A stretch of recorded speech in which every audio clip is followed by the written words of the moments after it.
Death has come to your little town, Sheriff.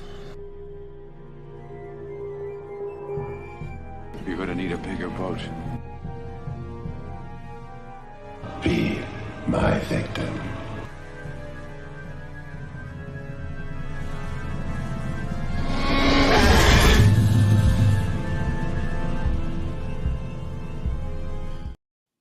Hello, my name is Austin Torres, and welcome to the Would You Die podcast live, the show where we talk about our favorite horror monsters and villains. And today, as you can tell, we are live streaming this recording, and I am joined by my dear friend. She is an accomplished author, journalist, film critic. Her work can be found on Nightmarish Conjurings and Dread Central. She's been on this show quite a few times and will be on quite a few more because every time she's on, it's such a great time. Please welcome my friend, Chloé Harper Gold. Hi, thanks so much for having me. I am so excited. And if you're listening, well, if you're watching right now, welcome. Say hi. I want to see who's hanging out with us. I am still new to live streaming, so I don't know how it works exactly, but please say hi. I want to say hi to you guys. Chloé wants to say hi to you guys as well. I made that up. Chloé, do you want to say hi to people? I mean, I guess it depends on who's saying hi, and I'll consider it. Oh, we got a howdy. Yes. Howdy, Timon. Right. So good to see you. Timon, he was on the last live stream with Bobby and Mike when we did the horror, the greatest horror movie, what I call it, the March Madness bracket. Yeah, that's what it was. Nice. That was so much fun. Yeah. Wilkie's Movie and Music. Hello, welcome. Hi, Wilkies. I'm so excited. Chloé and I are here. We are talking about vampires. Yes. If you're listening not live, if you're listening on Spotify, Apple, or wherever you listen to podcasts, this is going to be unedited. So it'll be like watching it live, except not, because you're in the future. So, but yeah, let's just get into this. Let's talk vampires. Please, yes. I love vampires. Do you remember the first vampire movie you watched? Maybe.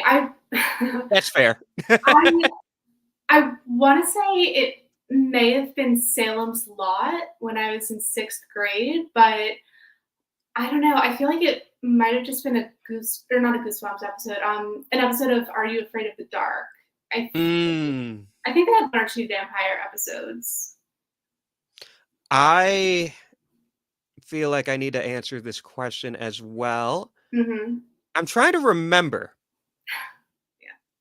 Because I feel like it was Dracula. But it could have been like one of the Abbott and Costello movies. Oh, really?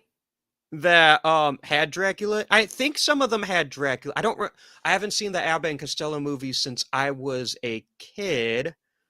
But it was probably I know what it was. What was it? It was the iconic 2004 Hugh Jackman, Kate Beckinsale led. Van Helsing? Yes. Yes. That movie was so good. I loved it when I was a kid. I think it's that movie is so much fun. You know what? I watched it a few years ago, around 2020, 2021. Mm-hmm. I'm just going to say it. It holds up. Does it? Okay. And if you disagree with me, talk to the wall because you're wrong. 2004 Van Helsing is the shit. I love that. Mm-hmm. I love the design of the vampires' wives when they're all vamped out. Like they're all bat-like and just winged and ferocious. They look so cool. Mm-hmm. And I think I've said this on the podcast before, but just in case, I'm gonna say it now. When it comes to like the epic rivalry of vampires and werewolves, Mhm. I've always been Team Jacob. I love my furry guys, but I love my werewolf buddies. I'm gonna rephrase, but vampires are cool, and I've been slowly getting into vampire movies. So the past few years I've caught up, I think, and I really do enjoy vampires. I think one day I'd like to make a vampire movie. I'm gonna manifest that. Wilkie has a really cool question. Do Mm. you have a vampire movie you feel doesn't get enough love? Not sure. Um, It's a good question. that's a really good question. I don't know, I feel like all the vampire movies that I really love are already just beloved by so many. I mean, like, my instinct was to say, "Let the Right One In," like the original Swedish one, but it's like, no, Mhm. everyone loves that movie. Right. Right. Like I can't think of someone. You know what? I'll say this, probably controversial. I didn't think the remake was that bad. So I this mean, it's was not. so much fun. This was such a fun podcast. I don't understand why it gets so much. I mean, it's not the original, and it probably doesn't need to be made. No, you're right. Like, it's really not that bad. I'm just But I've being seen worse. Yes, you've seen worse. Yeah, it wasn't horrendous. I think it's just, you know, unnecessary, and it just, it didn't have the same emotional depth as the original one did. Yeah, I do agree with that. But that being said, I don't think that's my pick for one that doesn't get enough love. I Mhm. think it gets too much hate. There's a difference. There is a really big difference. One that doesn't get enough love. Uh, you know what? I think I'm gonna do a double header on this question. I'm gonna do the 2023 Dracula doubleheader of both Renfield and Last Voyage of the Demeter, because I feel like both of them kind of flopped at the box office, but they were both really fun. And I did my Yeah, part. I actually saw both of those in yeah, theaters. they were both really fun. I went to an advanced screening of Last Voyage on the Demeter, or of the Oh, Demeter, with some friends. So yeah, super fun. The movie was as expected. It was just a fun mhm. little monster romp on a boat, and again, the creature design of Dracula, I was so into. Yeah. I love that they made him just completely bestial and just, a total bat instead of this, sophisticated, urbane Bela Lugosi type that we were expecting. Right. And on the other hand, with Renfield, that was Nick Cage, do your kitty. Yeah. No, I got distracted. That was Nick. It was like Nick Cage, do your thing. Hmm. Um, the complete opposite of the Last Voyage, Dracula. Hmm. And I loved how we got both of them in the same like summer. Well, I think Renfield was an April movie, but still, both in the same movie year. Uh, Speaking of Dracula, I'm neglecting the comments. I'm sorry, guys. Uh, Timon, Dracula. I'll never forget Winona doing that spell to cover the sun. Yes, that is the 1992 Dracula with Gary Oldman and Winona. That I saw that for the first time a few months ago. Yeah. That movie rules, and I think I'm like, how have I not seen this before? Because it's right up my alley. I actually haven't seen it either, which is crazy because I love Winona Ryder. And Um, you love vampires. yeah. I actually just watched the original Dracula today. So Nice. yeah, I came fresh, I came prepared. I am just so in awe of what they were able to do in 1931. Yeah.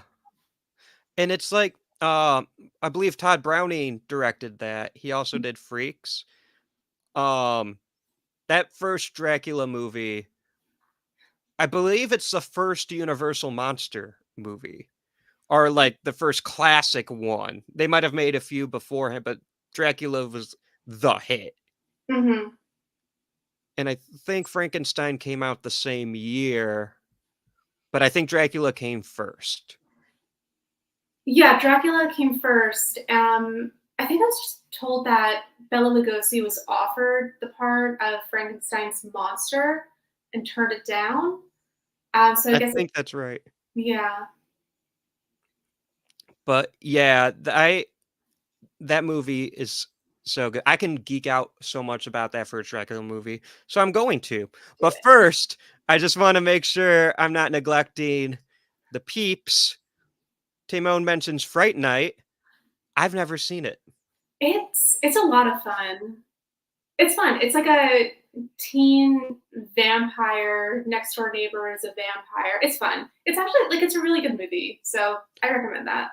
I bought it a little while ago on a Mhm. Blu-ray. Oh.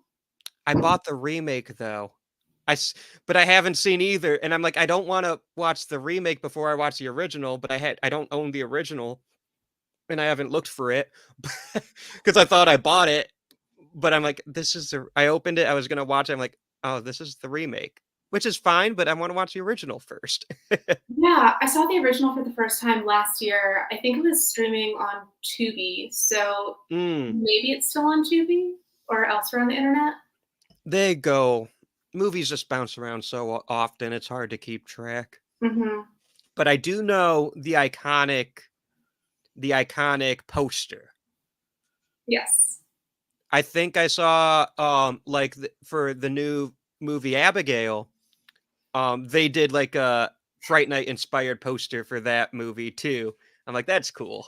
Hmm. Yeah. Have you seen Abigail yet? I have seen Abigail. What'd you think? I really liked it. I had a Hmm. lot of fun. My mom and I went together to go see that, Oh, I and love that. that was a great family movie. You know what? It really is. And it's like we're laughing at the same, and it's like splatter laugh, Mhm. like that's the type of movie where like Evil Dead 2 where it gets so gory you can't help but laugh because Mhm. it's so ridiculous. Yeah.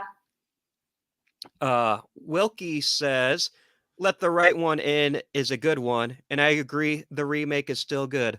Wilkie, I like you. You have good taste. Oh, you know what is actually underrated and undervalued? Near Dark. I still haven't seen Near Dark. Okay, I'm not going to fault you for that because it is impossible right now to find it on streaming. I've looked high and I low. did look.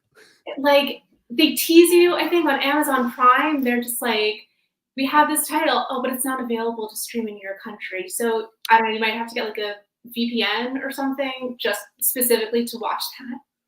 Right. And like it's one that's been on my list for a while. I've had multiple people tell me to watch Near Dark, and I listen. I promise, I'm listening. It's on my watch list on Letterboxd.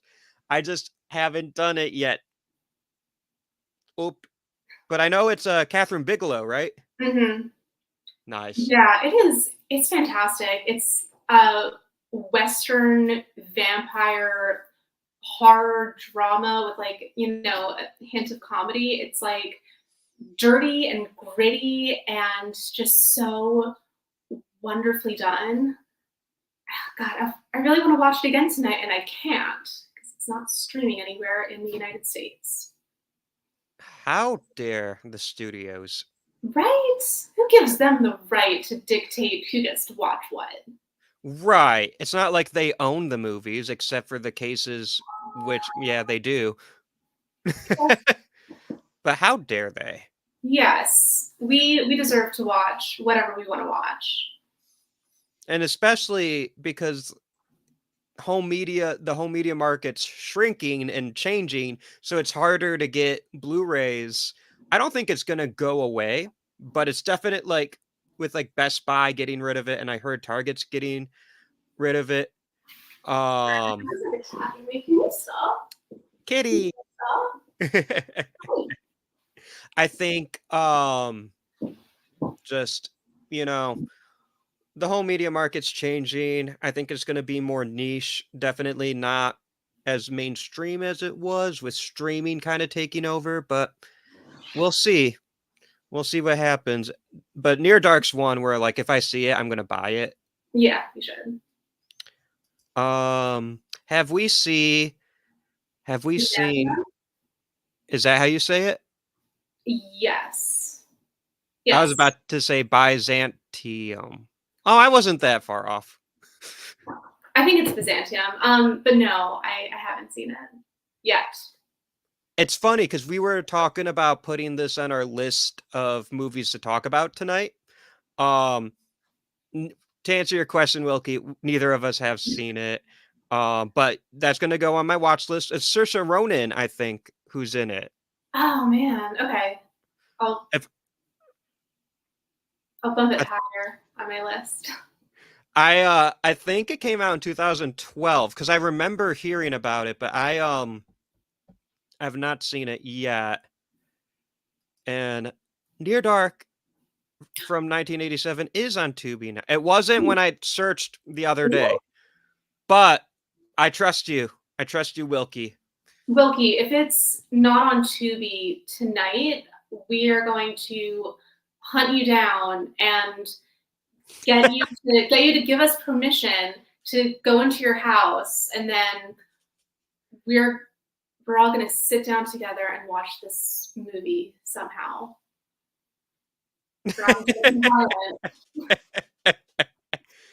Because if it's on your Tubi and not ours, Yeah. you gotta share. Yeah.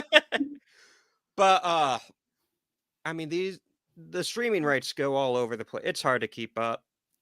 It really I'm sorry.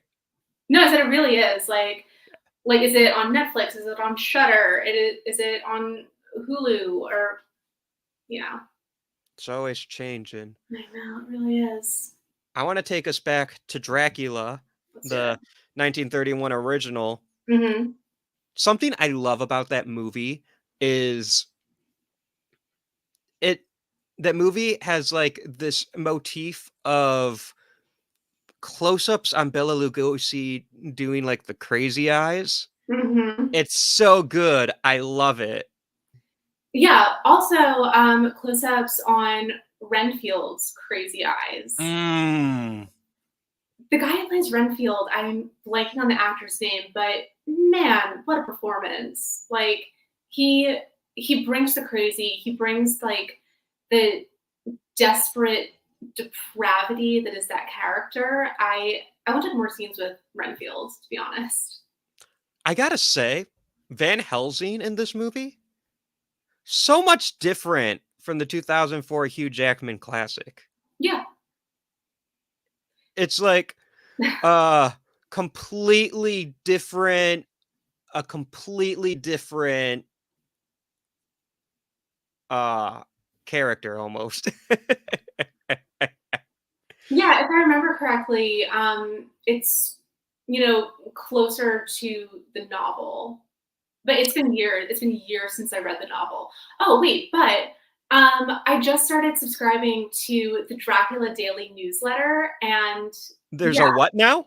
The Dracula Daily newsletter. Okay, so basically, this guy is sharing the entirety of Dracula through a daily newsletter, and it works because Dracula is an epistolary novel, so like it's told, in letters. Right.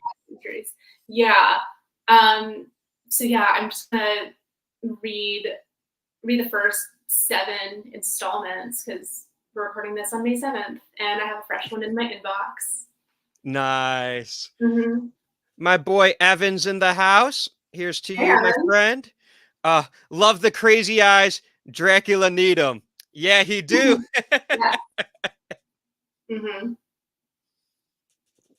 I love to get like nerdy cinematic movie geek all up on you guys.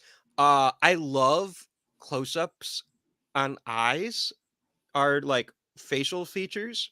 Mm-hmm. One my favorite horror movie is Alien. And whenever it has like the close up of the xenomorph's mouth, Yeah.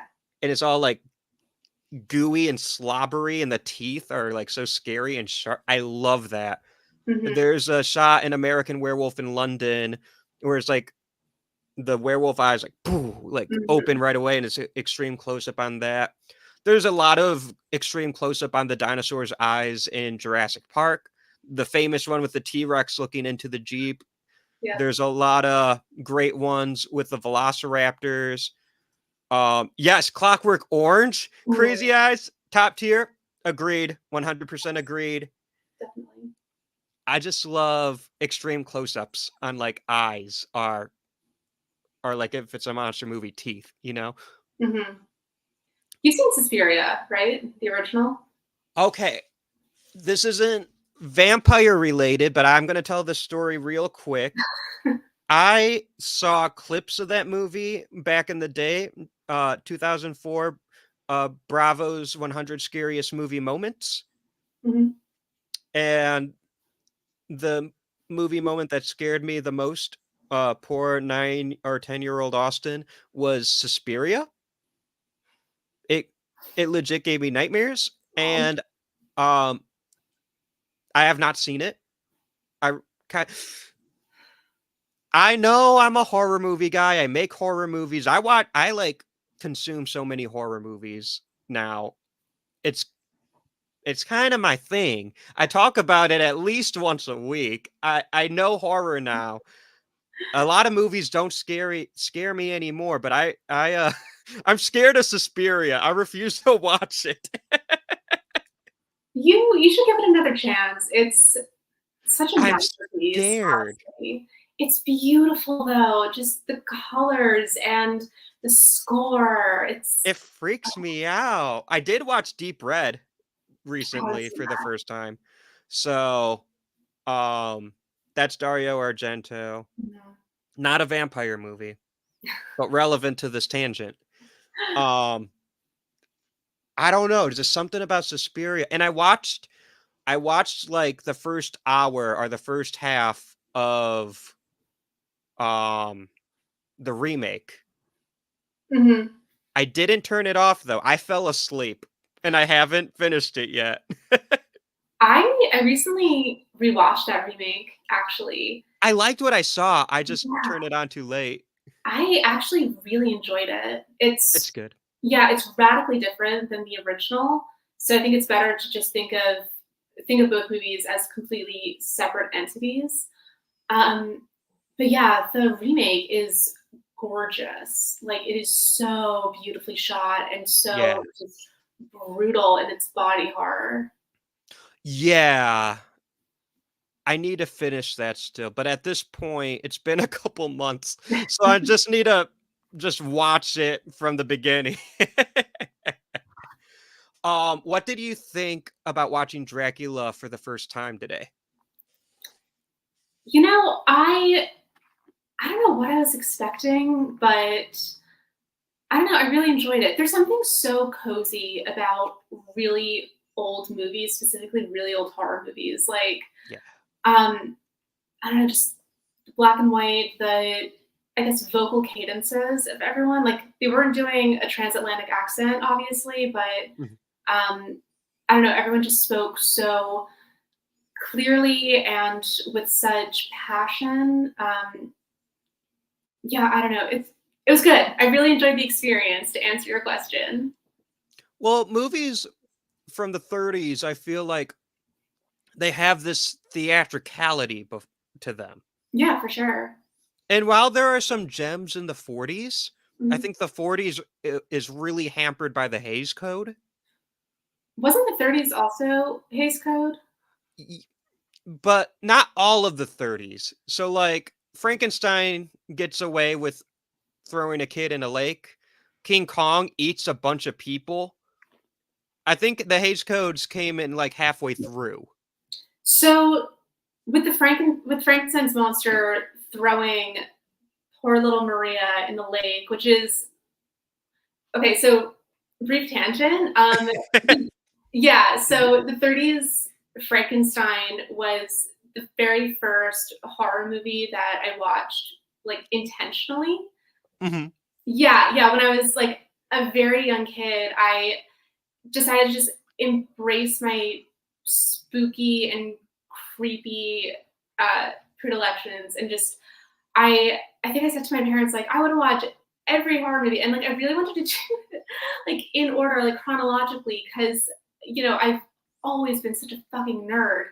Um, Same. yeah, and, my parents, rented Frankenstein, like a VHS of Frankenstein from the public library. So anyway, yeah, that scene is just seared into my brain. Yeah. Um, yeah, I think That with is that scene though, it Mhm. caused an uproar, and I forget if it actually made it into the original theatrical release. So that scene caused an uproar, and also the line where Dr. Frankenstein says something like, "By God, now I know what it feels like to Yep. be God." Yeah, so like that, was a bit controversial because it's blasphemy, I suppose. It's in the 30s too. Like it's funny. People weren't expecting that in the 30s. Also, I don't think they were expecting a monster made out of human cadavers walking. Like Listen, the book had been out for ages at that point. Like, that's just on them. okay, but how many people read in the 30s? Quite a few, I like to think.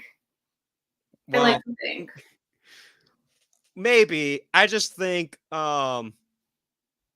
education is a lot better now than it was in the 30s. Mm, mhm. Okay, yeah.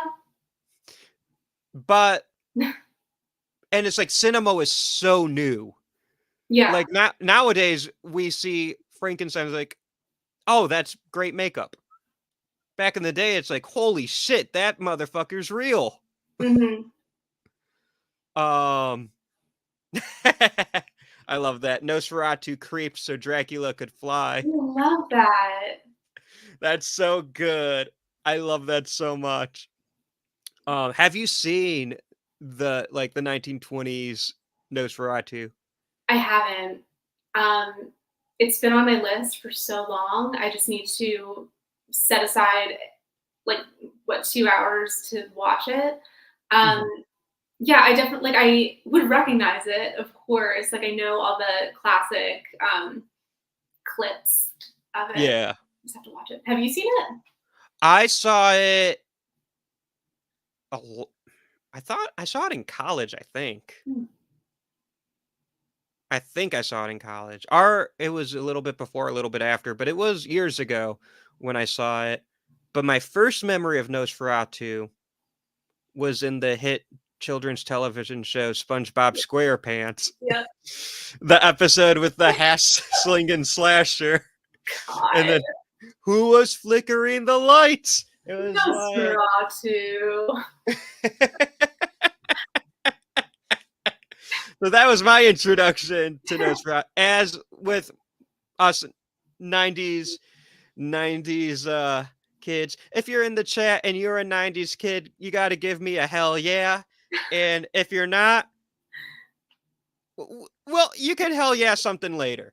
Um, I'll give everyone a chance to hell yeah something.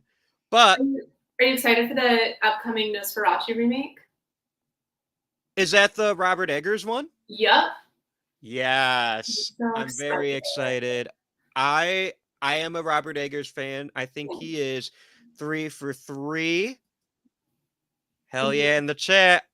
Hell yeah, in the chat. Um, yeah, I think it got delayed to 2025. Probably. I'm okay with that. Yeah. Yeah, I love that director so much. I still haven't seen The Northman, but I've seen I mean, like, The Witch is one of my favorite films, and Mhm. The Lighthouse was spectacular. I really liked The Northman. It's the Viking one, right? Yes, I really like Viking shit, and The Northman, that was some hardcore, Viking. I'm gonna give The Northman a hell yeah. Oh yeah. Um, while we're on the topic of Dracula, there's been so many versions. I just want to shout out the Christopher Lee Hammer Horror Dracula because that one's iconic.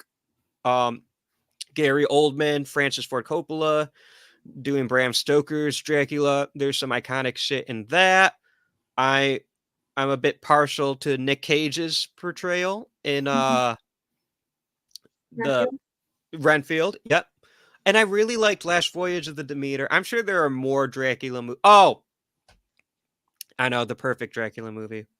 The 2004 Hugh Jackman classic Van Helsing. Yes. I love when Dracula turns into Hulk Dracula and then Hugh Jackman turns into Hulk Wolfman. And they just have this big, epic 2004 CGI fight. It's just so good. So good. They don't make them like they used to. They really don't. But Also, Michael Kate Beckinsale was in Van Helsing and also in Underworld. I think in the same year, right? Or very Mhm. similar time. Yeah, and in Underworld, she, of course, plays the vampire. And in Van She's- Helsing, she very much does not. Yeah. She's so cool in Underworld, though. Yeah, I know. That's like... I know she's a vampire, but I got a crush. Oh, me too. But yeah, Dracula's a cool one. Here's what we gotta talk about. All Because right. I just watched it for the first time a few months ago. Okay. It is the iconic, the legendary, the pure 80s, The Lost Boys. Yes. One of my favorites. That movie is so good. Right? It's so good. It's so wonderfully 80s encapsulated and just so, there's so much potential for just discussion and debate and just analyzing every single detail from conception to release. Yeah. It's so good. It's so multi-layered. It absolutely can't be replicated. Do you have it? It could be vampire or otherwise. Do you have a favorite character from The Lost Boys? And if you're in the chat and you have a favorite character from The Lost Boys, let me know and I'll give your character a hell yeah or a hell nay. I really wanted to like Star more than I did.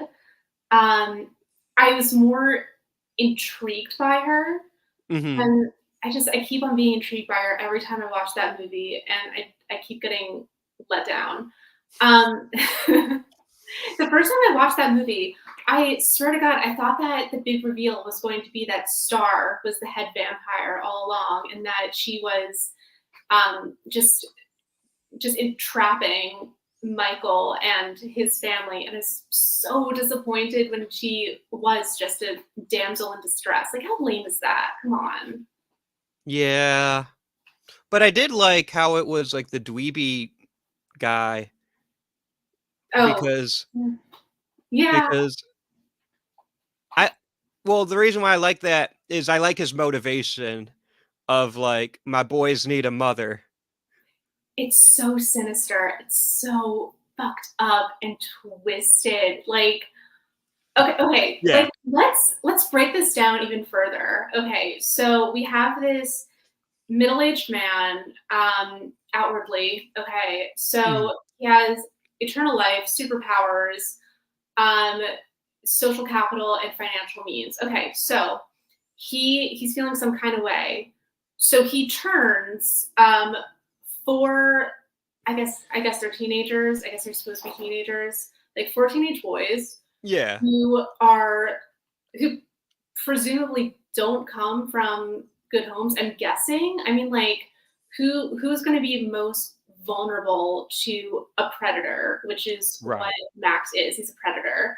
So who's going to be most vulnerable to that? It's going to be like marginalized, like down and out young people. Okay, so he's feeling some type of way.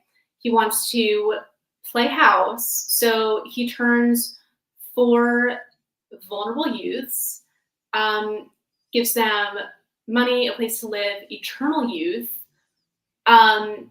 Okay, that's just disgusting predatory behavior to start with, because like, I mean, depending on the lore, when you turn someone, you have complete power over them, like, Yeah. as their maker. So you have this like unbreakable bond.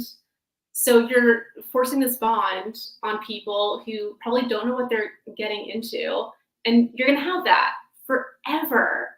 Like, what the actual hell? Okay, Right. and so like fast forward, a couple decades or whatever. Oh, you know what? The four sons that I created, they're a bit wild. So let me ensnare this nice, freshly divorced, virtually homeless because she's, living with her father. Like this Right. woman who I just employed at my business. So we got that boss employee conflict as well. Yeah. Um, so let's turn her. But before we introduce her to this idea, I'm gonna get my 4 sons to seduce and trap her oldest kid. And then I don't know, I guess quick turn the other one so that she doesn't Right. have a choice, because what kind of mother is going to abandon her children? Like, Right. No, exactly. like the crux of this film is so diabolical. That makes me like his motivations even more because it's Yeah. so sinister. Hmm. So I'm okay with Star being a little disappointing in that regard because we still get a really nasty villain. We do. We get a really nasty villain.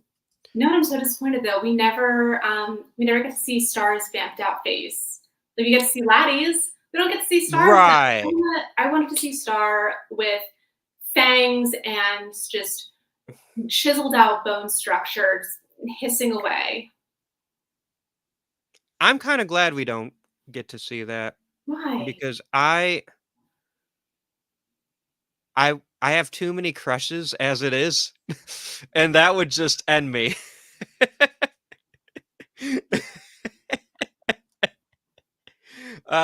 Wilkie says, "Gotta go with the 2, the Frog Brothers." I'm gonna give them both a hell yeah. Oh yeah.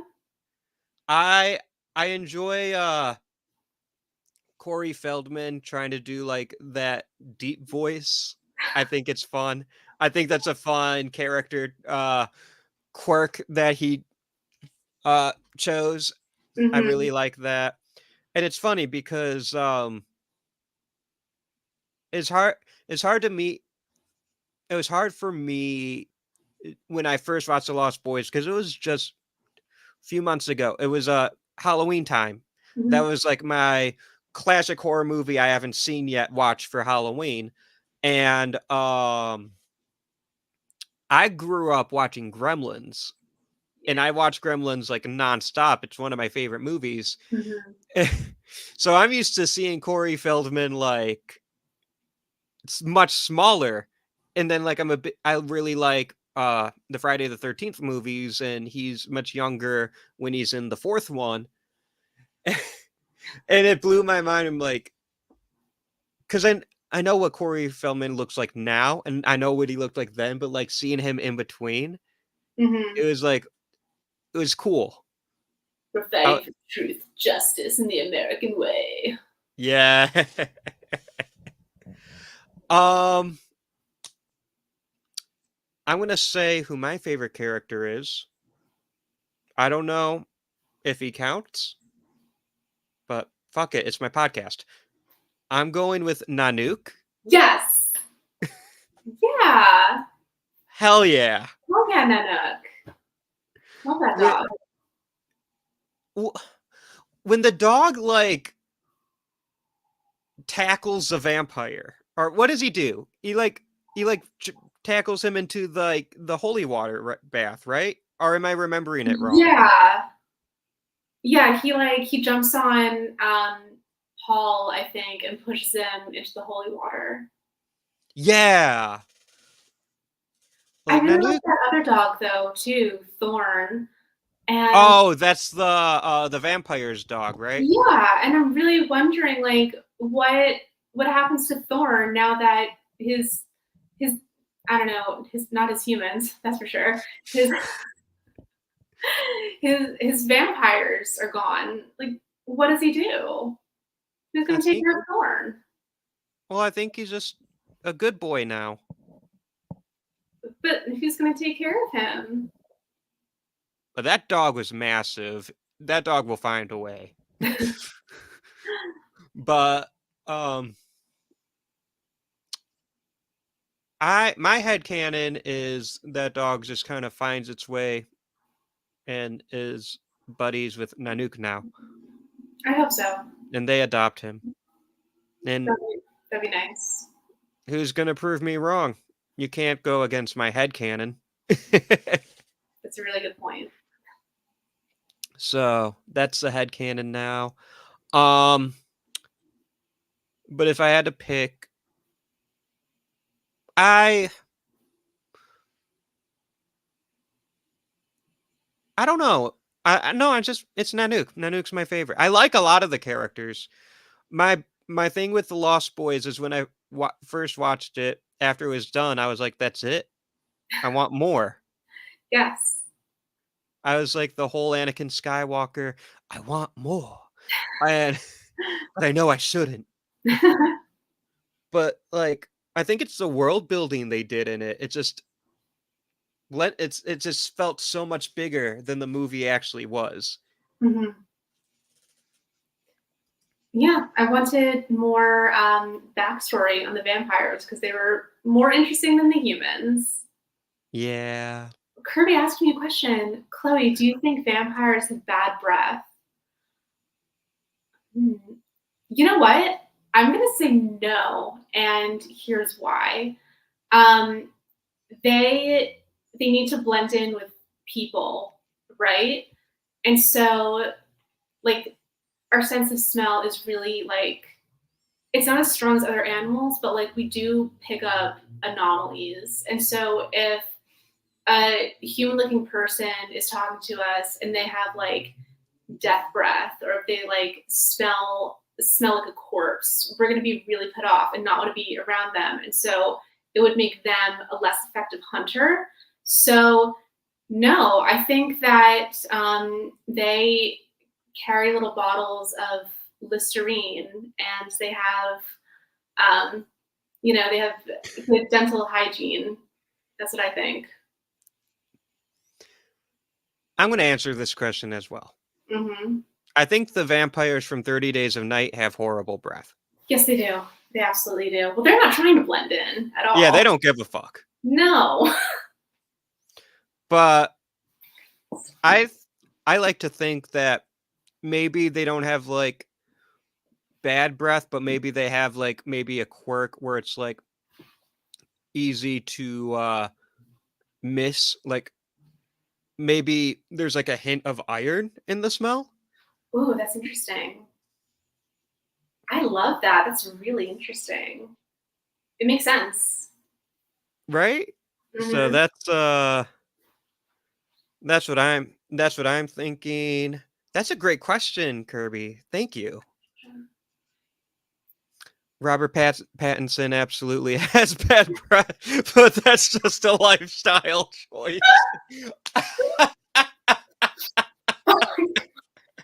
Oh, not the Batman catching strays out here.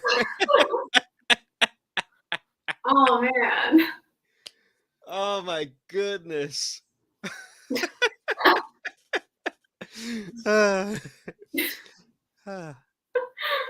That's funny. That's good. Before we go on to another vampire movie, do you have anything more to say about the Lost Boys? For years, I've been hearing about some remake that's supposed to happen or some reboot. And at this point, do it or don't. Like, stop teasing it.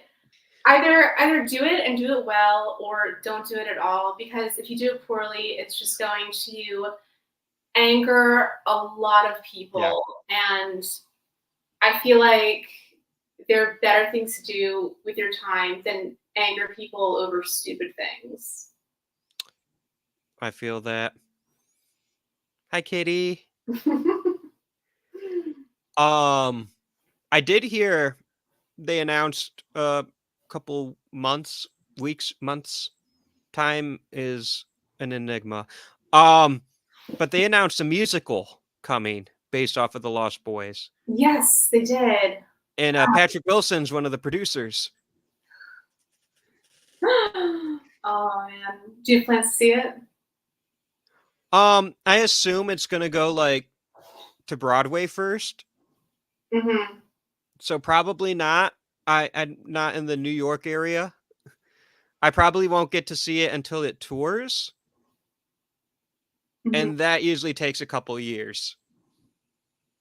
Yeah, fair enough. Like, I'm old enough to remember the Hamilton phenomenon, where it seemed like everyone was obsessed with Hamilton in 2016. And I didn't get to see it until pretty sure it was 2019. I saw it when Disney Plus live streamed it, or like showed a recording of it. I think a lot of people tuned into that. Mm-hmm. I remember there's no way I was going to try to get tickets to that. Like, that's, I don't know. I mean, tickets were going for like $1 million. It's just not worth it to me. And it's funny because, like, you're not even exaggerating. It was crazy. Mm-hmm. But yeah, I do plan on seeing the Lost Boys musical the first chance I get. Yeah. So, all right. Let's move on. And let's talk. So, you recommended this movie to me. I watched it for the first time literally today. It's called Jacob's Wife. Yes. It's a fairly recent movie, right? Came out in 2021. Yes, I think so. It was really good. Right? How much do you love Barbara Crampton? I mean, like, in general, but in this movie specifically. Oh, she's great in this movie. I love her so much in this movie. I've only seen a handful of films with her, but like, she does so much in the horror community where it's like I feel like I always like see her articles in Fangoria, or like I'll listen to a podcast and Barbara Crampton's there. So I just feel like she does a lot to, like, she shows up, you know? She is an absolute queen. I adore every single thing about her. I aspire to be just like her when I grow up. She's amazing. Like, she really is. Like, I don't know, she just owns every single film that she's in. Oh, I agree. And I've only seen 4 movies with Barbara Crampton. I know she's done a lot more than 4. Yeah, I'm trying to think of like how many I've actually seen. So, like, Jacob's Wife, Suitable Flash, Reanimator, and Castle Freak. I have not seen Castle Freak. It's amusing. My 4th one is You're Next. Oh yeah, I've seen You're Next. I keep forgetting that she was in that. That's like the first time I've seen her. Well, and I think the reason is because the actress who plays Erin, like, Erin steals the show in You're Next. But yeah, she's great in Reanimator. I thought she was really good in Suitable. I really like Suitable Flesh. I love Suitable Flesh. I covered it last year at Tribeca for Nightmarish Conjurings, and it's I know, like, because of that, I've seen it, like, 3 or 4 times, 'cause, like yeah, like, I had to write the review. I also, interviewed the director, and yeah, he's really nice. I Um, met Joe Lynch at Astronomicon. yeah, he isn't He is really nice. he's so nice. He was a really good interview. And yeah, I, like, saw it when it screened, during the festival. That's cool. Mhm, I I think Joe Lynch is so cool. mhm. I quick story, when I met him at Astronomicon, he was so kind, and I wanted to tell him that I really liked Suitable Flesh. So, Joe Lynch, if you are watching this, I really like Suitable Flesh. Um, but I was geeking out about Mayhem because I love Mayhem. I don't think And I've seen that. that's the one with Steven Yeun and Samara Weaving. They get like like a rage virus, and they're trapped in an office building. It's Mhm. really good. It's very um like quit your job, kill your boss, fuck corporate America type energy. It's awesome. Uh yeah. Okay, okay, so on that energy, on the fuck corporate America energy, have you seen the film Bloodsucking Bastards? No. It's I I keep on forgetting about this movie, but it's so good. It's a vampire movie, and basically, like, they're turning everyone in the office into vampires.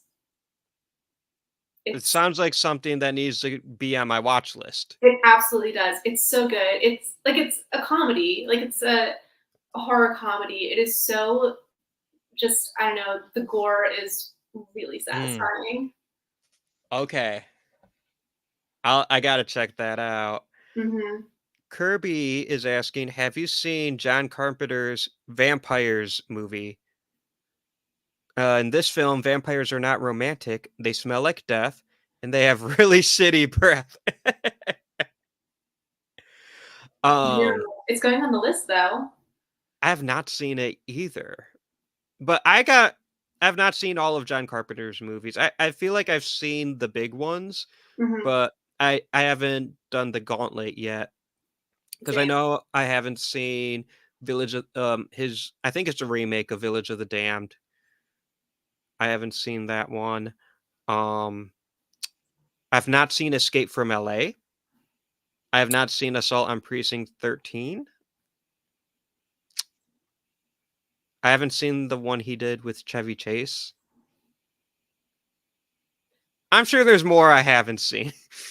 But I've seen like Halloween, Christine, The Thing, They Live, Escape from New York, Prince of Darkness, In the Mouth of Madness. Um, I have not seen Big Trouble in Little China. Yeah, I've only seen The Thing, Christine, and, um, what else? I You've feel seen like Halloween. yes, Halloween. I have, knew I was forgetting one. have you seen They Live? I don't think so. You should watch They Live, and we should both watch Vampires. Yes. Uh but yeah, bringing it back to Jacob's Ladder. No, Jacob's Wife for a bit. Jacob's Ladder Water? is it's a very different movie. Yeah, a little tonally different, I'd say. That's a good movie though. It really is. But Jacob's Wife, I really liked it. I thought the gore in Jacob's Wife was really good. Yeah, I loved it. Also, the teeth design. Yeah. I love a good creative tooth. And how the eyes go red. Yes.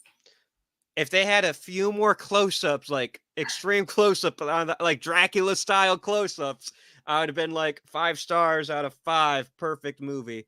Mhm. But I really liked it. I really enjoyed it. It will be getting a positive Letterboxd review later tonight.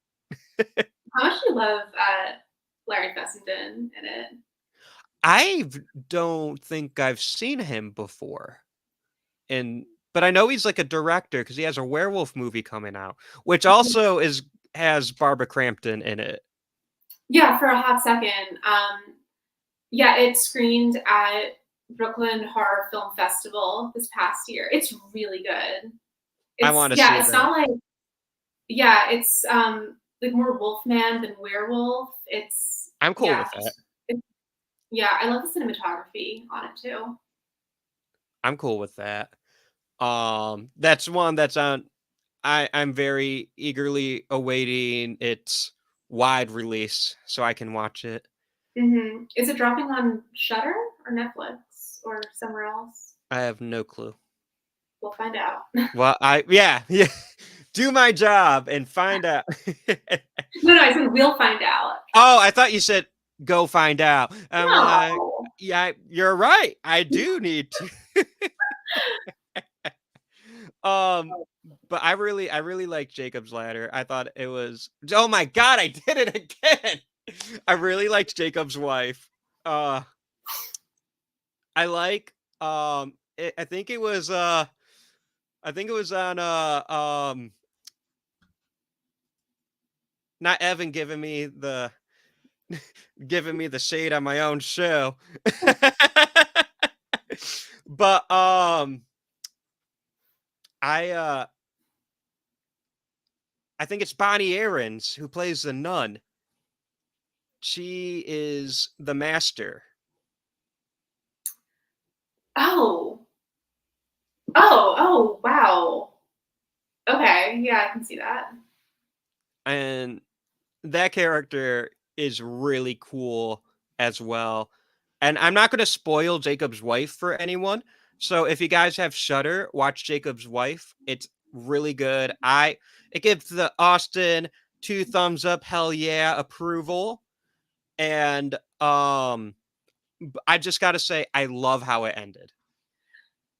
Yeah, I also really love how it centers, like not an older woman, but I guess like a middle-aged woman. Yeah. Like I feel like we don't see enough of that in horror, or maybe I mean like we do. Like we see a lot of like amazing women in like their 40s, 50s, and 60s, but like I don't know. I feel like I don't think they're the lead often.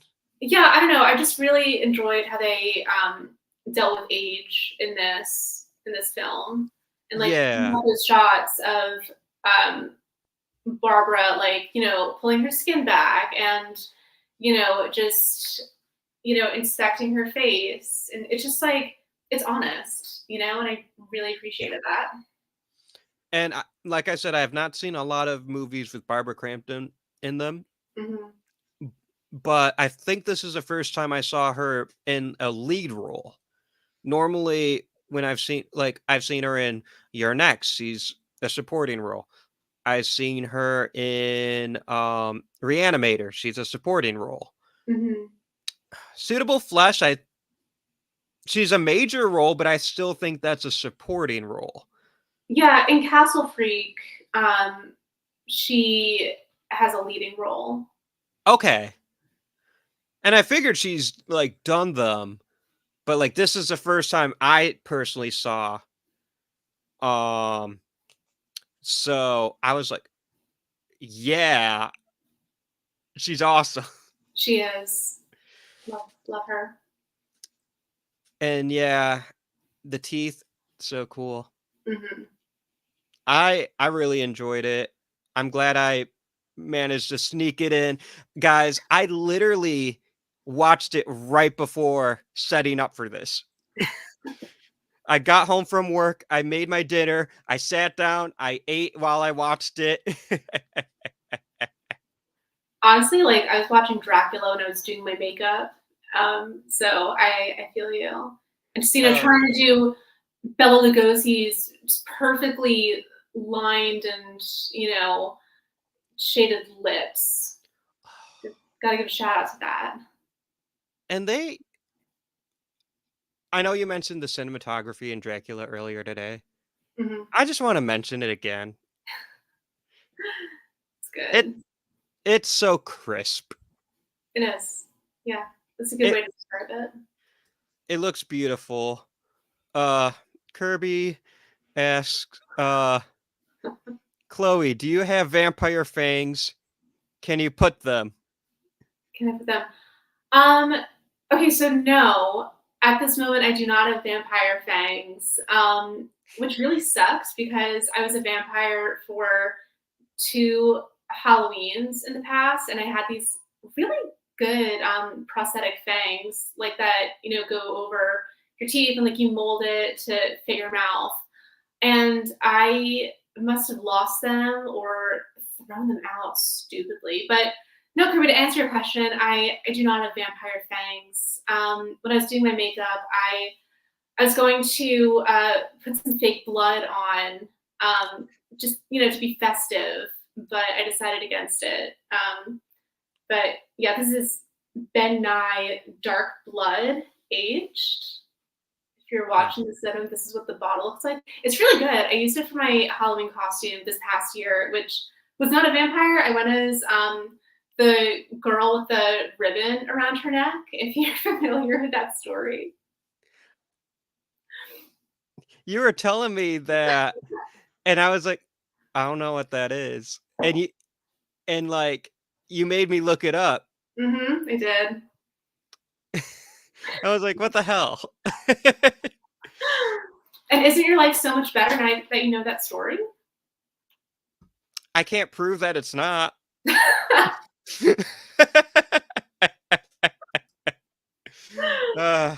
Impressive preparation, regardless if planned or not. I think that's referring to us literally watching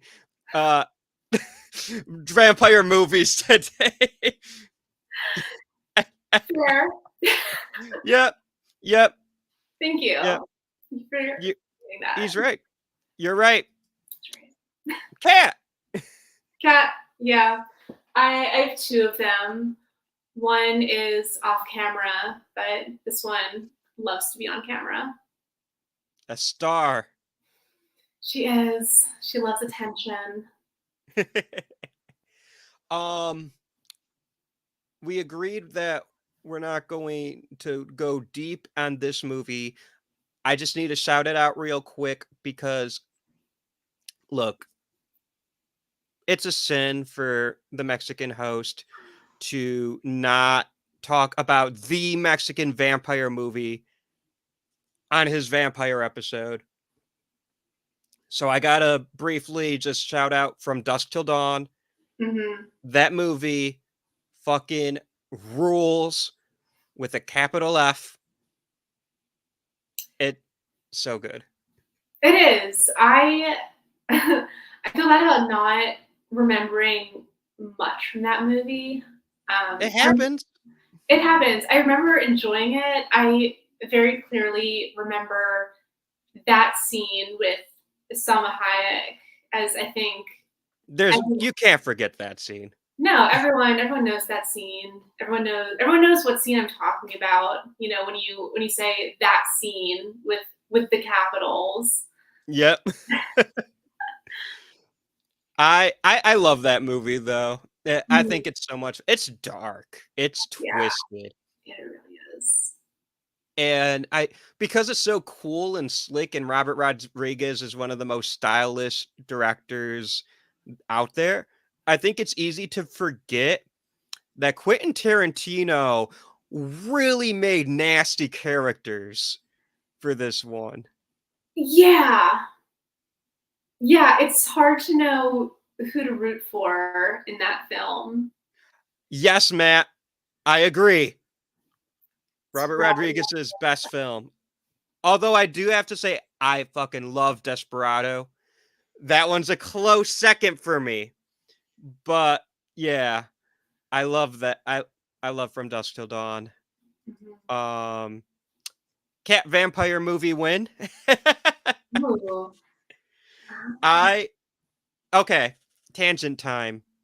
I think, Chloe, you and I have talked about this before. But do you remember Bunnicula? I was literally just thinking about Bunnicula. Yes. Because, I think the main characters are like a cat and a dog, and they think the rabbit is a vampire. And then I think I don't remember. I was a literal child when I read these books. Yeah, I don't remember anything either. I remember the cover, and it was like a white rabbit with red eyes and fangs, and just like, I don't know, sucking the blood out of a carrot or something.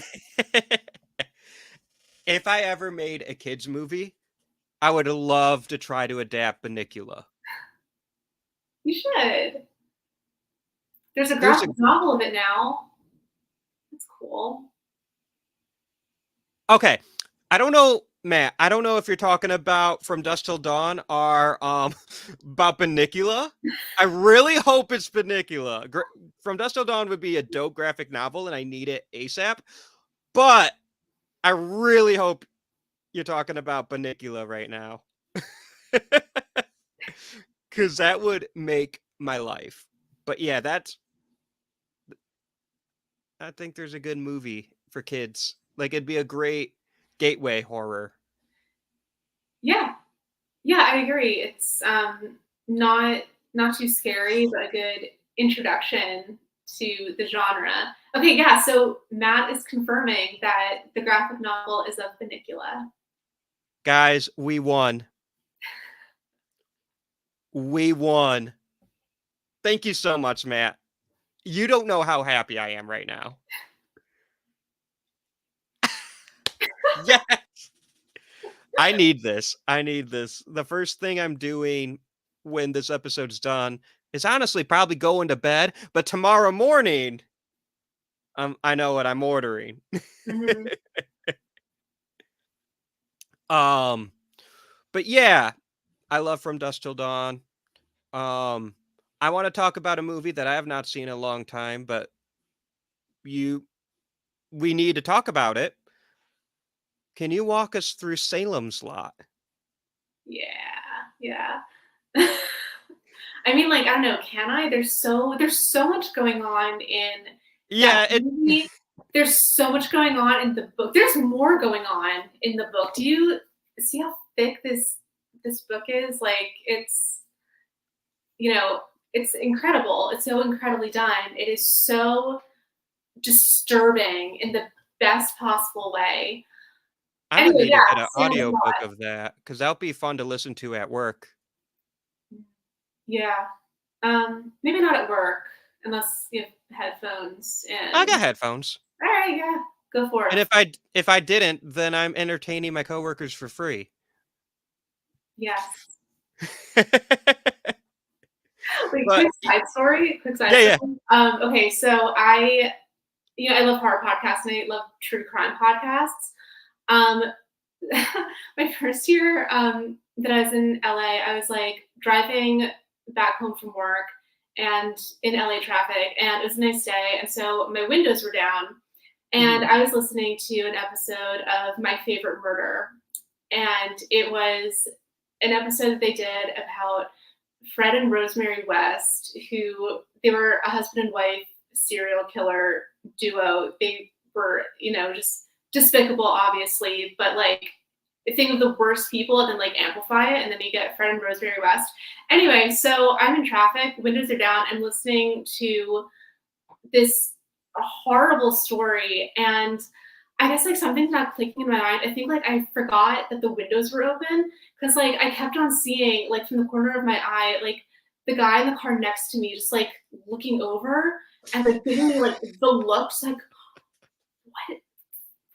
And like, just, I saw him, he like quickly just like averted his eyes, and then like, realized, oh shit, my windows are down. I'm listening to, a story about rape, murder, and mutilation. This is not, yeah. So anyway, Salem's Lot. Yeah. So, this writer named Ben Mears comes back to his hometown of Jerusalem's Lot, which is in Maine. Yeah, Maine, I believe. That sounds very Stephen King. Hey, can you stop biting me? Can we stop biting mommy? Thank you so much. Anyway, yeah, so a writer, a novelist comes back to Jerusalem's Lot, colloquially known as Salem's Lot, to both write a book and also confront a pretty significant childhood trauma that he had stemming from the Marston house, which is like this massive, evil fucking house that he went into when he was a kid. And so yeah, he comes back to Salem's Lot. He rents a room at a boarding house. Anyway, know who else just arrives in Salem's Lot? Want to take a guess? Vampires.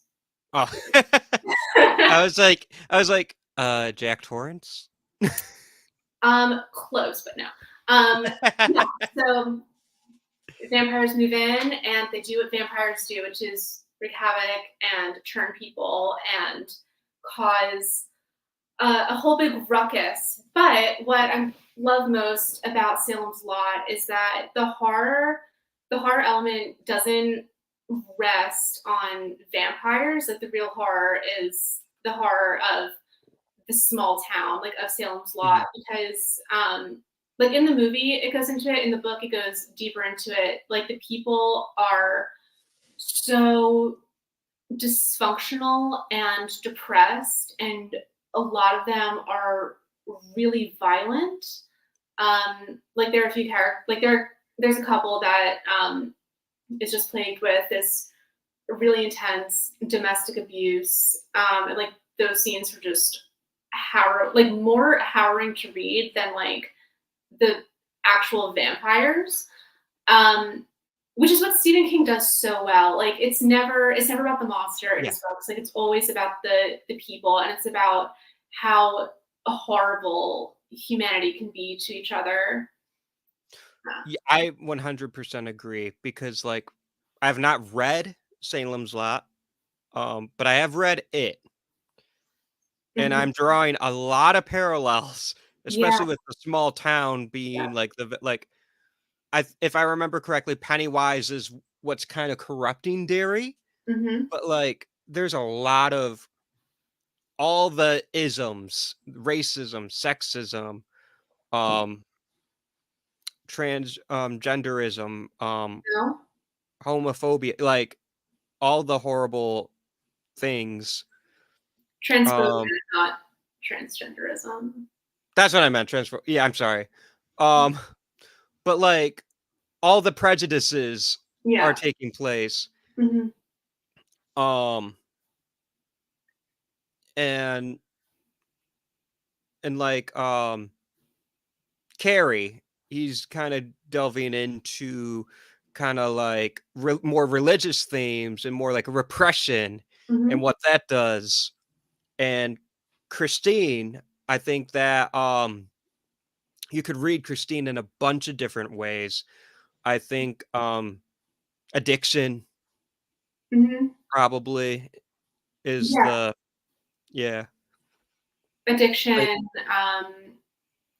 like emotionally clashing with your family. That's not like, toxic masculinity. Oh yeah, the major one in Christine, toxic masculinity. Yep.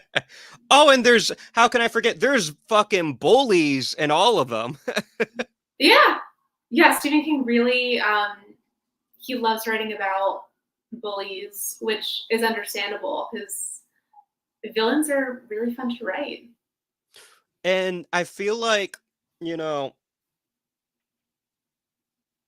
I can't claim, I don't know him, but it seems like he was bullied. Probably. Then aren't we all? I mean, we're here on a podcast about vampires, so I think that it's a pretty safe bet that both of us have, had our fair share of run-ins.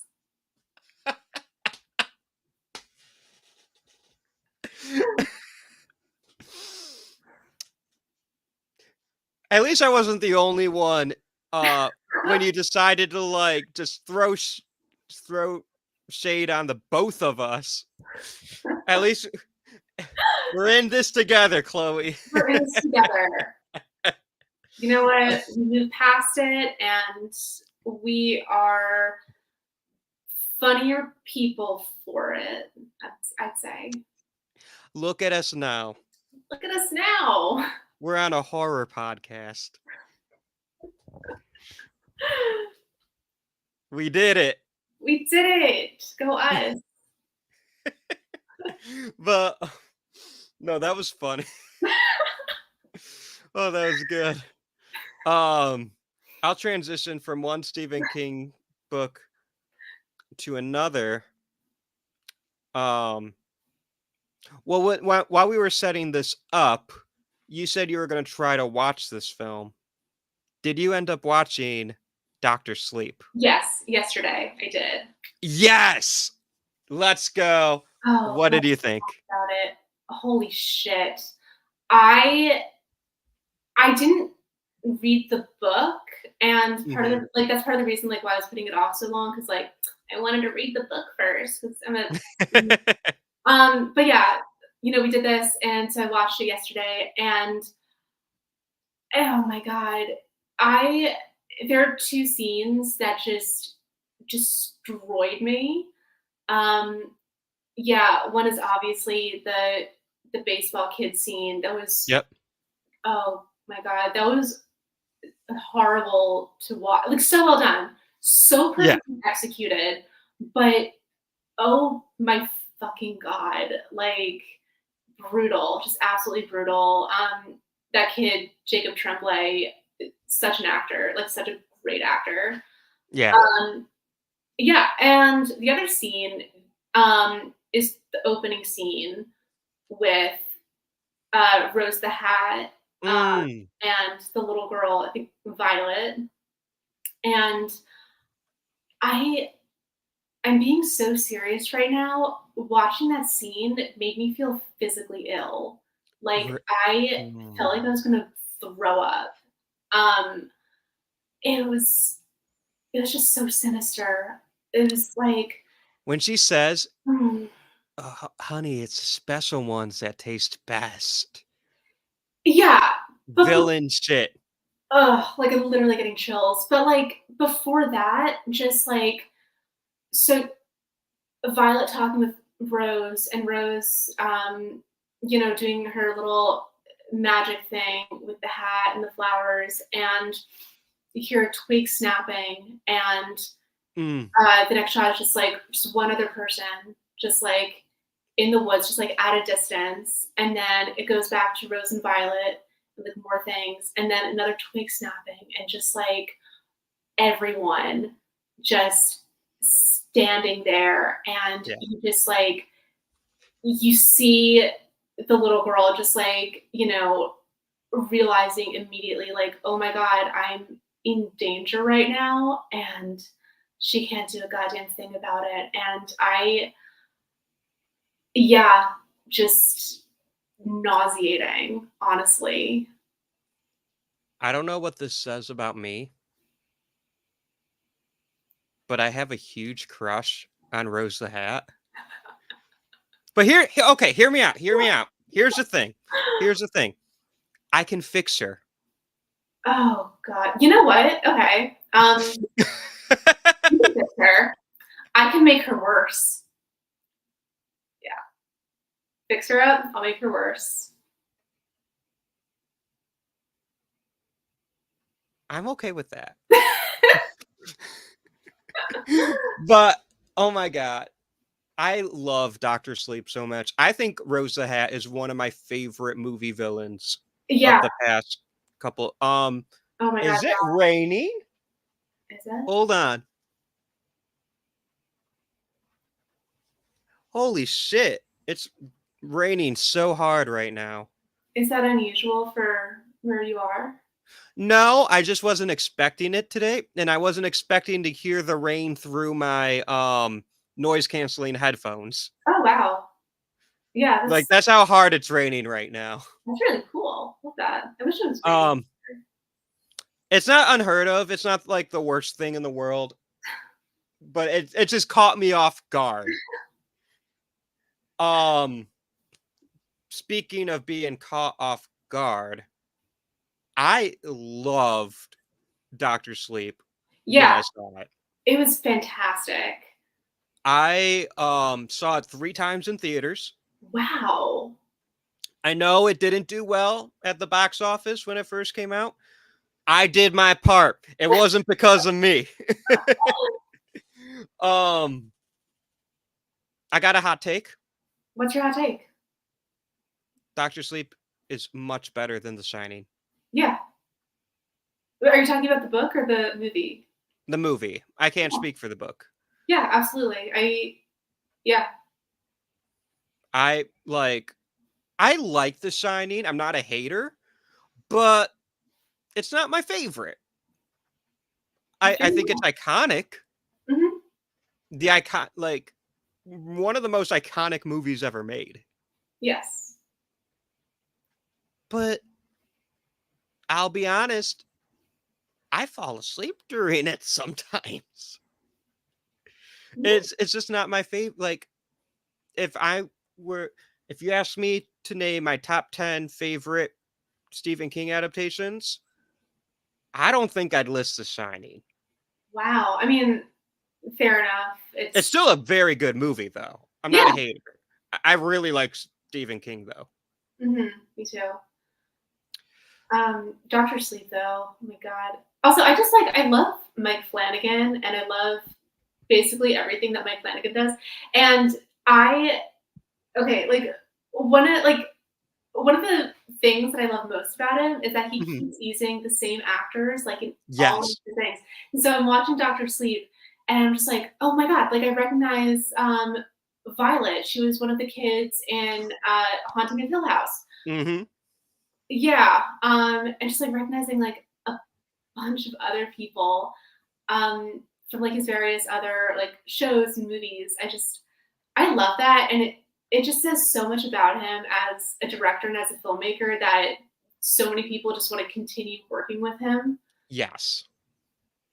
That's my personal goal is as a filmmaker that I do good enough like treating my cast and crew well and being fun to work with that they want to come back and work with me. It's a good That goal. is that is one of my cuz like I'm going to be perfectly honest. I think I think if you're going to be a director, you have to be a leader. Yeah. And if you're a good leader, you're going to make a good movie because you have all that talent surrounding you working towards your vision. hmm So if you're a dick, how are you going to make a good movie? No one's going to like working with you. But if you're good to people, they're going to be happier. They're going to be more creative and more collaborative. They're going to have ideas far better than you could come up with, but that's why they're there to make your vision better.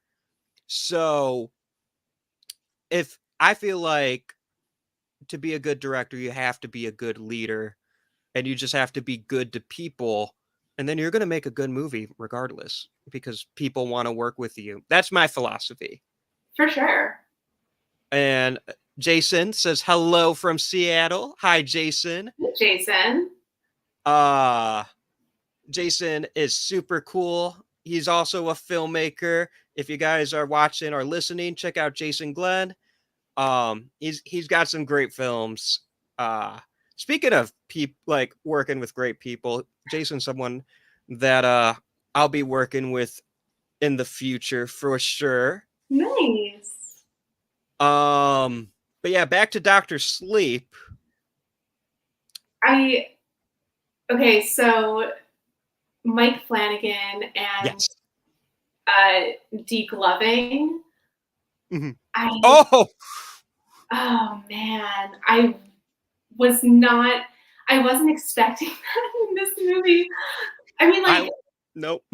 that scene. I mean, like obviously, like the scene, like the Dick Loving scene from Yeah. Gerald's Game, is like incredibly done and just reigns supreme. I guess in the I don't know how many films have deep loving scenes like that. I wasn't expecting that in Doctor Sleep. And even though Rose the Hat is a despicable person, when she was getting degloved in that filing cabinet, just the sympathy winces that I did. I'm just like, oh no, just real quick, we're just like pull it back.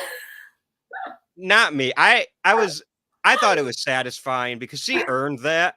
No, she absolutely did. She earned that. So hard to watch. Part of me was like, if you were with me and not going around with your vampire friends, this wouldn't be happening. I could fix her. So you're gonna fix her. I'm gonna be there after she gets degloved, and I'll bandage her up and just be like, listen, we're gonna work together, and we're gonna get that girl who degloved you. We're gonna work together, and we're gonna just go across the United States. And you're already ready for round 2. You make her better, I'll make her worse. I love it. Jason says Mike Flanagan is such an inspiration. Agreed. Oh yeah. He Mike Flanagan's a huge inspiration for me as well, because it's just a strong vision, and he's just a good dude. Mm-hmm. Just a good dude. And yeah, he knows how to make one hell of a picture, because Dr. Sleep, I think, is fantastic. Okay, tangent time. I got a question for you, Chloe. Okay. So, I'm trying to think of how I want to word this. Mm-hmm. I think Dr. Sleep is what I would call a horror epic,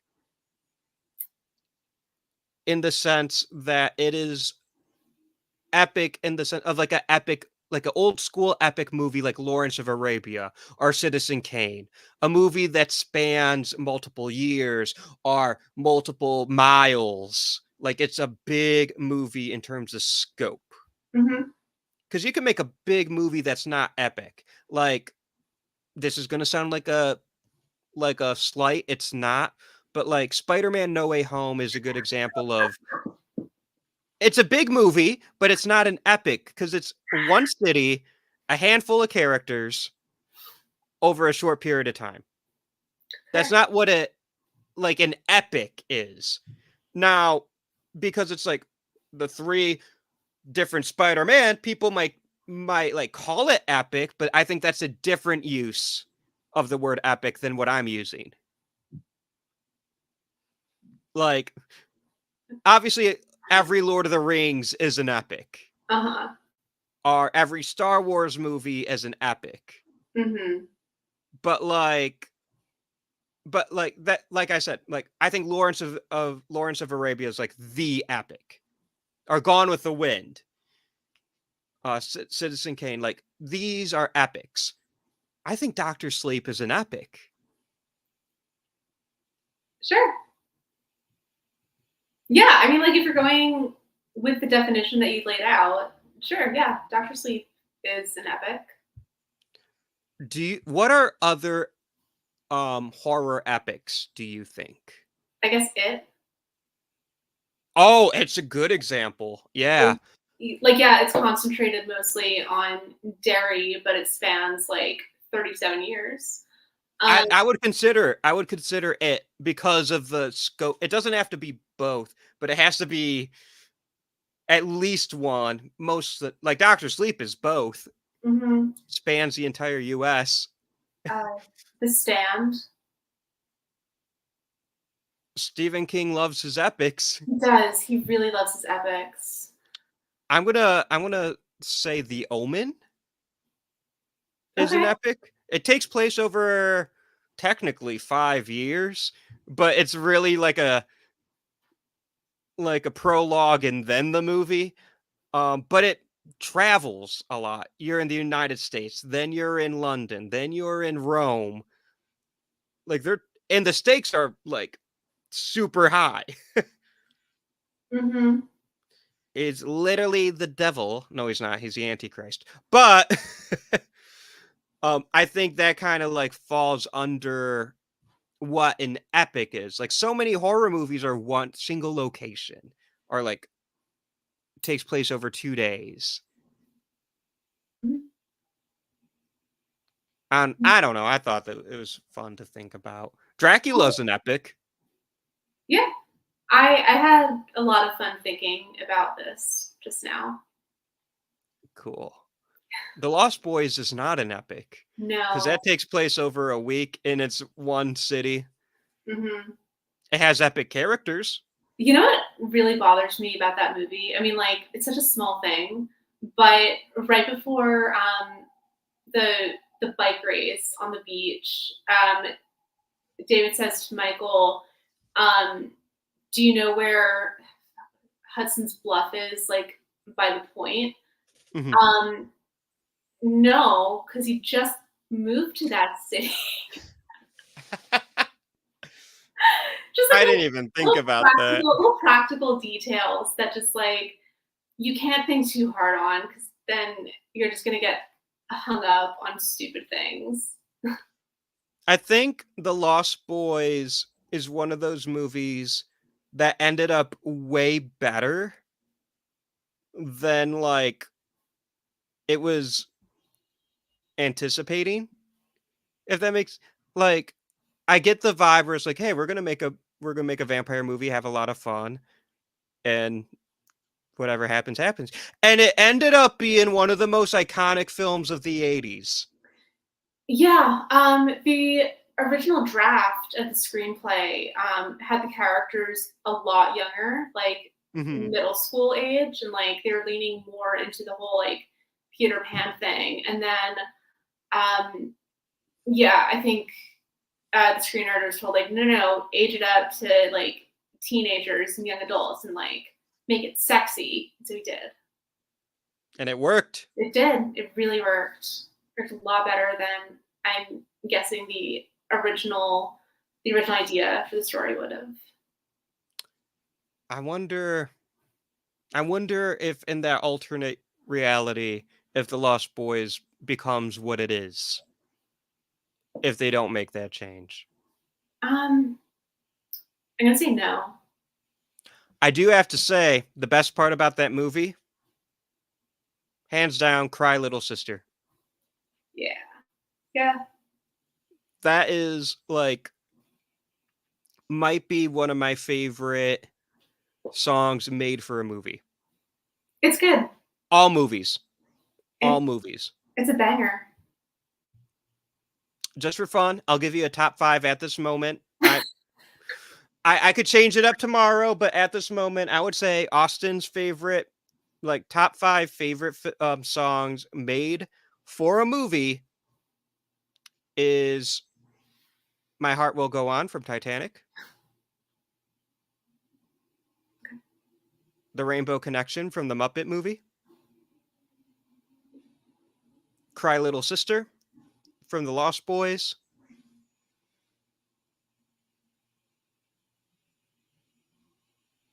This is hard. This is very, very hard. Mm-hmm. Remember Me from Coco, and Audition from La La Land. That was super hard. I'm not gonna make you do that. Cool. Yeah. So of those movies that you mentioned, the only one that I've seen is The Lost Boys. You haven't seen Titanic? No. What? That is like one of the that's an epic, actually. I know how it ends. I know how it ends. A bunch of people Okay. die a horrible That's death. it's not about the destination, it's about the journey. That movie is like what, 3 hours long? I don't have time to do that. It's so good. I don't It's so good. I don't have time to watch a really long movie that doesn't have any like significant scenes of bloodshed or like monsters or People literally die. yeah, at the end. Well, It's not particularly bloody because they drowned. No. I shouldn't joke about this because like it was an actual tragedy that happened. Yeah, people actually died. A lot of people died. It's a great movie, though. Okay, I believe you. I did not expect the Titanic tangent, but I 100% blame the Lost Boys. I mean, like, Last Voyage on the Demeter is like sort of Titanic. There's a boat, and people die on the boat. Jeez. Sure. I'll give it to you. But since you always need a horror connection, James Cameron directed Titanic, and he got his start with The Terminator and Aliens and Piranha 2, a couple horror films right there. It has Bill Paxton, who collaborates with James Cameron a lot. And Bill Paxton, Aliens, Terminator, Predator 2, Near Dark. Yep. And David Warner is in that movie. David Warner being best known as at least he's probably best known for Titanic, but I always think of the photographer from The Omen. Okay. So you got your horror connections. Got the horror connections. Oh, Kathy Bates is in it. Oh, I love Annie Wilkes. Okay, I might consider watching it just for Kathy Bates. Honestly, that's a good enough reason as any. So I'm probably going to watch it. At this point, it's like probably not going to happen. But it should. It's really good. God. Jason Glenn wants to know your favorite vampire movie / TV series. I was very into True Blood when it was on. Nice. Yeah, it started when I was like a freshman or sophomore in high school. And my mom and I actually used to watch that show together. It was, kind of, I don't know, when I tell people this, they're just like, you watch True Blood with your mom? Because, like, of all the sex. But, like, I don't know, when I was watching it, I was so far removed from that. Probably because, like, most of the sex was, like, straight sex. And so I was like, gotcha. Yeah, I felt that, like, complete disconnection from it. But yeah, I was in it for the plot, the special effects, the blood, the gore, the world building. Yeah. I have not seen True Blood, but I will answer this question. I think today, because it changes.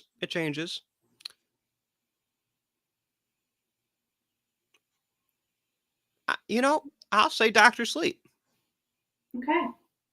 I thought about the original Dracula, and I thought about From Dusk Till Dawn. So I'd say those three kind of rotate. Nice. And I think why I was a little hesitant with Dr. Sleep is like it's not a traditional vampire movie. Right.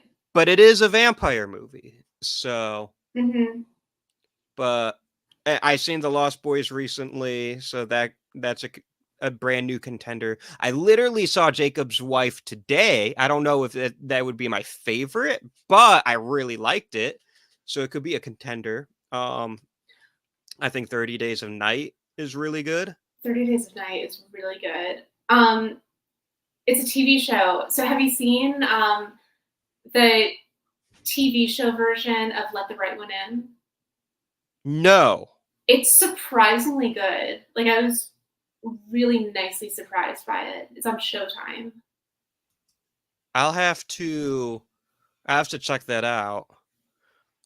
Kirby wants to know if we've seen The Night Watchman. If not, I feel like we've disappointed Kirby multiple times tonight. Kirby, I'm so sorry. I'm sorry as well. Thank you so much for sticking with it, though. I really appreciate it. We appreciate you.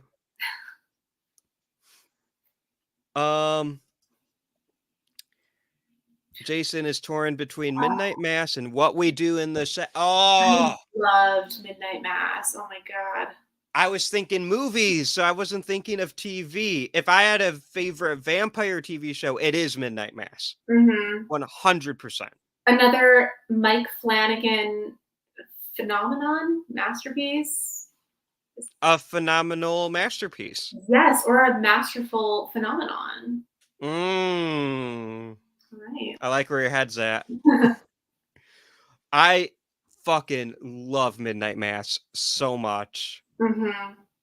I'm sorry. No, I'm just agreeing. Like, it's such a fucking good show. It came up on last week's podcast episode because we were talking about religion and horror. And a show called Midnight Mass might have something to do with religion, believe it or not.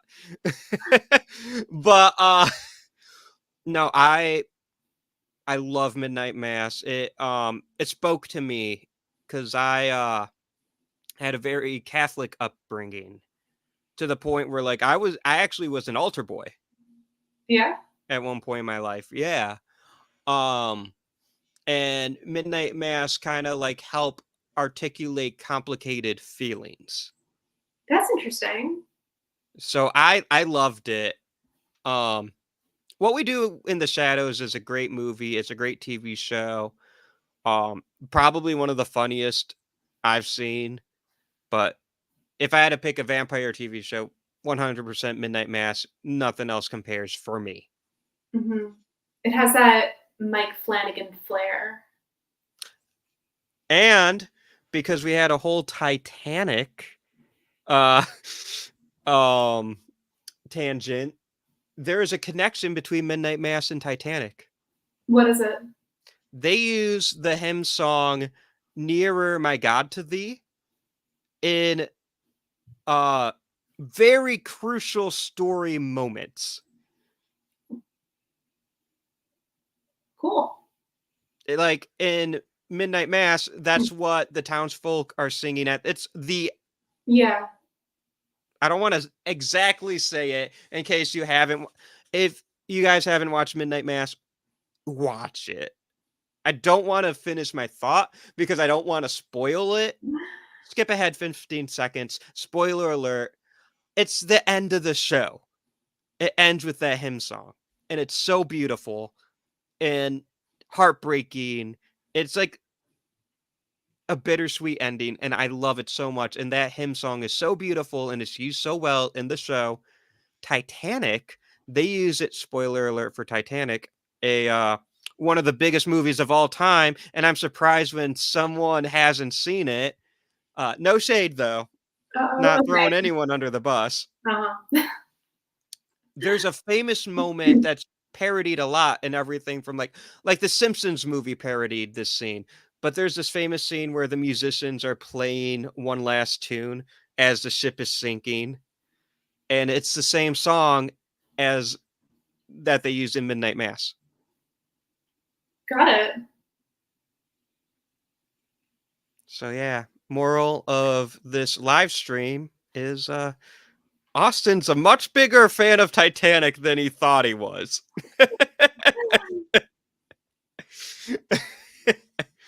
But yeah, we talked a bunch of vampire movies.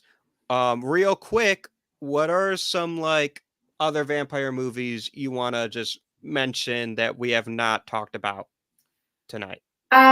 We talked about it a tiny bit. The original Let the Right One In, the Swedish version. There's a film on Shudder that I really enjoyed called Blood Relatives. And that movie's great. Yeah, it's really sweet. Like, it's not, I wouldn't consider it a horror movie, but like, I don't know, it's sweet. It's like a vampire finds out that he has a daughter who's also like vampire-ish, and they go on a road trip and try to like find her closest living relative because her mom died and she has no one, and he's like, I obviously can't raise you because I'm not around during the day, and you need to be in school, and blah blah blah. It was really good though. It was very heartfelt. Yeah. I really enjoyed that he was Jewish, and that him being Jewish played a major part in his story. And I feel like I don't see that a lot in horror, but also like specifically like with vampire fiction, which like is interesting because a lot of traditional vampire lore is rooted in anti-Semitism. Yeah, which is a whole conversation that we maybe shouldn't have on right now in this live stream. Right. Yeah, but yeah, I really appreciated that aspect of it. Yeah, I really enjoyed Blood Relatives. I thought it was really good. I watched it when it first came out, so I Oh, don't remember it too well, but like because it came out in like November of 2022, I think. oh, recently, yeah. It's recent, but it's like it wasn't like last November. You know what I mean? Hmm. And so that's the last time I saw it. But I think it's really good. And I'm trying to think if there's any I want to bring, but we pretty much talked about everything. I at least mentioned everything I wanted to. But just one more time, the 2004 Hugh Jackman iconic Universal classic Van Helsing. Fuck yeah. Shout out to Van Helsing. That gets a hell yeah from me, guys. Hell yeah, Van Helsing. So it is that time. I gotta change it up a little bit. Chloe, Austin. give me a 1, 2, 3, 4, 5, 6, 7, 8, 9. Give me a number not from 1 to 9. From 1 to 9? Mm-hmm. Uh, like a whole number, or can like we do decimals and fractions? A whole number. Okay. Hmm, 3. 3. 1, 2, 3. Chloe, Yeah. if you were in the Lost Boys, would you die? I want to say no. Probably not. Would you be would you just turn into a vampire, or would you like win? Hmm, I I would want to be a vampire, but maybe not necessarily with that gang of Right. vampires. I mean, like the grandpa's line at the end. You know what the problem was with Santa Carla? All the damn vampires. Like, yeah, like the implication is that there are multiple like clans or vampire families or packs in that area. So I'd probably be involved with a different one that is probably all women instead of Mm. all men. Nothing against men. I tend to vibe more with women typically. And you guys are gonna recruit Star. Yeah, hell Hell yeah. yeah. Hmm.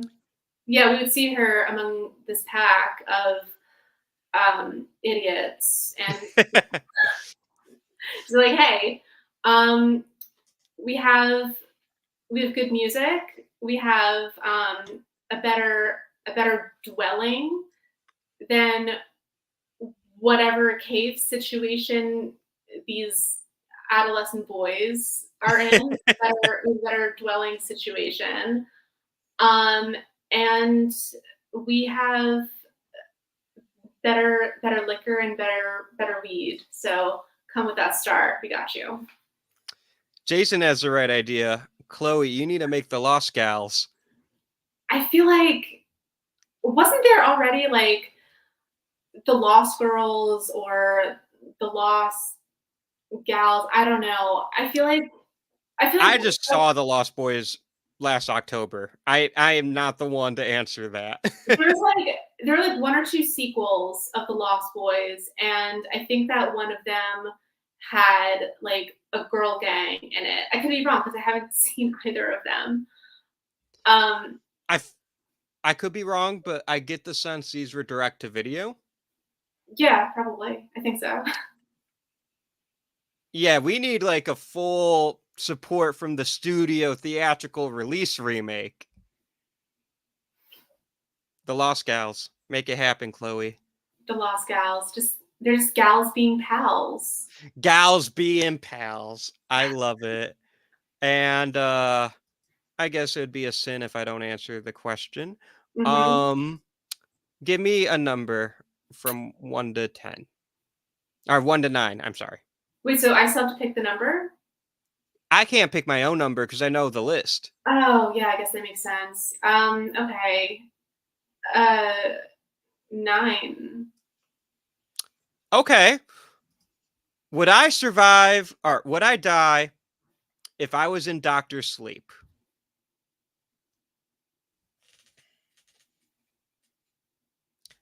No. And I'll tell you why. Because you don't have the shine? No, you are correct, but that's not the reason, if that makes sense. Yeah, okay. Here's a reason I would die. Because I will encounter Rose the Hat. I would be like, I can fix her. Mm-hmm. Yeah.